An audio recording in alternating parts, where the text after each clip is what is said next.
Oui, les amis, c'est Fabien Klimenko de Cannes dans les Alpes-Maritimes. Voilà, aujourd'hui, je voulais vous parler d'un sujet assez intéressant qui est l'astrologie et la santé, et ce qu'on appelle l'astrologie médicale, ou du moins approcher un thème de naissance sous l'aspect un peu, on va dire, médical ou l'aspect santé. Et c'est vrai que l'astrologie et votre thème natal de naissance, tout comme bien sûr les transits, vous permettront de mieux surveiller votre santé, de mieux connaître votre physiologie.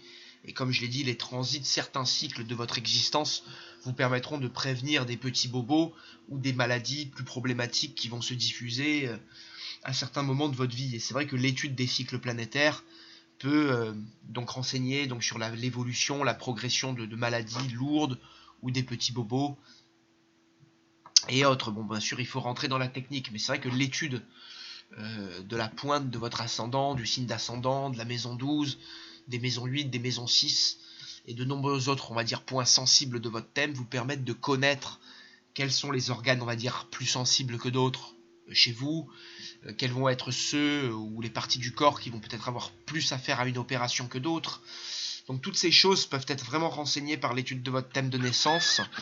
Là encore une fois, ça peut vous permettre à justement adopter un meilleur régime de vie pour vous donner une meilleure hygiène de vie, une meilleure santé. Voilà. Et en ce moment d'ailleurs, je lis un livre vraiment super bien qui est En bonne santé grâce à l'astrologie de Laurence Gonzalez. Et vraiment, j'ai revu beaucoup de choses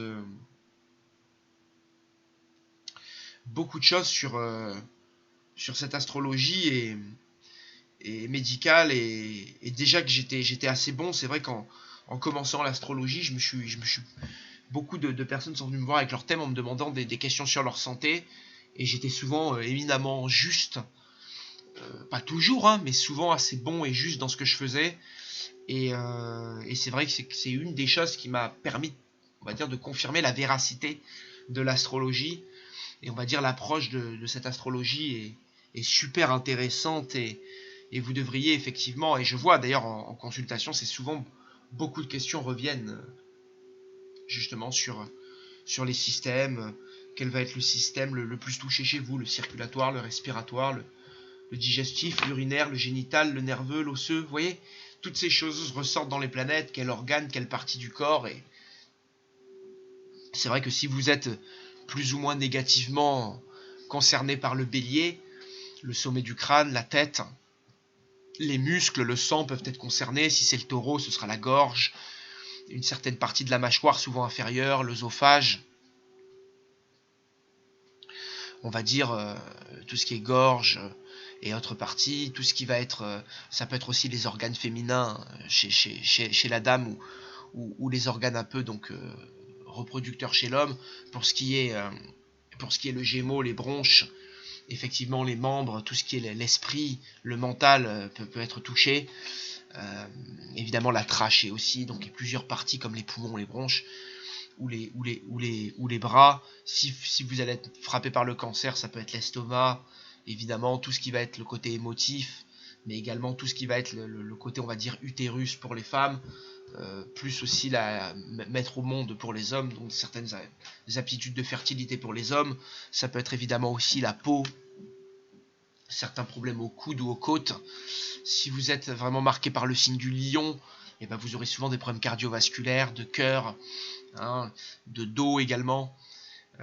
Si vous êtes très concerné par la Vierge, vous aurez des problèmes souvent à la rate, hein, au système immunitaire, à tout ce qui touche les intestins, le système digestif beaucoup plus inférieur, le supérieur étant beaucoup plus marqué par le cancer. Et comment dire, le Sagittaire, si vous êtes marqué par la Balance, tout ce qui va être votre équilibre, donc les tympans, l'ouïe, mais également les reins, tout ce qui va être lié à votre système également, la vessie, l'urètre, ça sera aussi également le cas du Scorpion, qui lui aussi concerne également tout ce qui est les appareils génitaux, donc le sexe, côlon, également anus, j'en oublie plein d'autres hein, d'ailleurs, hein, pour chaque signe, hein, c'est vraiment un petit résumé de base là qui me vient en tête. Pour le Sagittaire, effectivement, ce sera tout ce qui concerne le foie, le réseau hépatique et lymphatique, donc tout ce qui va concerner le foie, certaines parties du pancréas, la vésicule biliaire, également les cuisses, les artères, on va dire tout ce qui amène hein, le sang, on va dire du cœur aux organes, Jupiter va concerner également tout ce qui est les excès hein, de votre corps, tous les embonpoints, et il peut concerner aussi certaines parties de l'estomac en contact avec le pancréas. J'en oublie sûrement d'autres. On passe au Capricorne, excusez-moi, c'est tout ce qui concerne le genou, hein, les os, la peau également, et tout ce qui va concerner les os, la solidité du corps, aussi souvent exactement le dos, les vertèbres, certaines parties. Je pensais également au taureau, j'ai oublié le cou, les vertèbres, tout ce qui est le cervelet également, mais tout ce qui est cervical et le cou. Voilà, je passe au Verseau, c'est tout ce qui est la circulation du sang, souvent les mollets,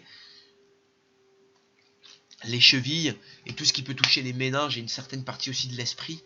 Et tout ce qui concernera Neptune et les poissons toucheront le psychisme, les pieds, et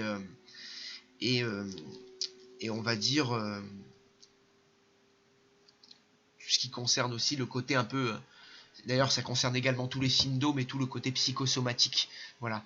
C'est vrai d'ailleurs que souvent les signes d'eau sont souvent beaucoup plus touchés par l'émotivité et tout ce qui est, on va dire, somatique que les autres signes. Les signes de feu peuvent faire preuve de grande vitalité, mais aussi de perdre vite leur vitalité. Il y a toujours la vitalité, brûler la chandelle par les deux bouts, toutes ces choses qui peuvent être mises en exergue chez les signes de feu. Les signes de terre sont généralement très résistants, même si les signes de terre et d'eau peuvent être beaucoup plus fatalistes et pessimistes par rapport à la maladie. Et les signes d'air sont généralement beaucoup de plus dans le mental, et ils peuvent manquer effectivement de résistance à certains moments de leur vie, même si ce sont des gens qui vont beaucoup se poser de questions, qui vont prendre plus les choses à la légère et qui vont tendance à se guérir et faire pas mal de recherches et dans beaucoup de cas suivre leur traitement et bien on va dire agir face à la maladie comparé aux signes, on va dire en théorie, de terre et d'eau qui sont souvent plus fatalistes et passifs que les signes de feu et d'air face à la maladie. Mais ça, c'est des grandes généralités. Voilà. J'oubliais également de dire, j'ai oublié quelque chose d'important. Comme j'ai dit, hein, donc les pointes et certaines caractéristiques sont très importantes. L'ascendant, l'étude de votre maison 12, de votre maison 6, des maisons 8. Vraiment, ça sera très important pour l'étude de votre thème. Et j'ai oublié quelque chose, j'ai pas pris de notes en parlant de la santé. Oui, souvent c'est les axes, voilà. C'est vrai que c'est marrant de voir qu'en astrologie on fonctionne avec les axes. Et c'est vrai qu'on voit au niveau du corps, par exemple, on voit l'axe taureau-scorpion. Si quelqu'un a une ablation des testicules, sa voix va changer. Mais donc la gorge et le côté sexuel sont très liés. Les gens qui ont une vie sexuelle très débridée et on va dire qui forniquent à tout va, ça se ressent dans la voix, ça s'entend. De même que quelqu'un qui a été opéré des amygdales peut avoir des problèmes par la suite au niveau de la prostate, pour ce qui est un homme par exemple. Donc on voit que la gorge et le sexe sont très liés. Il en est de même pour tous les autres axes, hein. Je pense par exemple aux vierges et aux poissons. Vous voyez, les poissons c'est les pieds. Si vous marchez pieds nus ou si vous avez une mauvaise circulation du sang aux pieds, ça peut affecter votre système digestif et vice versa. Voilà, c'est vrai que souvent les pieds, et moi je le dis à ma fille, hein, quand elle marche pieds nus, c'est pas bon parce que ça se répercute sur le système digestif. Voilà, et tout est lié comme ça, hein. C'est vrai que c'est souvent des paires qui vont ensemble, on va dire des axes, et d'où les paires planétaires ou les axes, les signes qui se complémentent, quoi. Voilà, je vous remercie de votre attention pour cette vidéo et je vous conseille vraiment de nouveau le livre de Laurence Gonzalez, En bonne santé grâce à l'astrologie. Portez-vous bien et prenez soin de vous.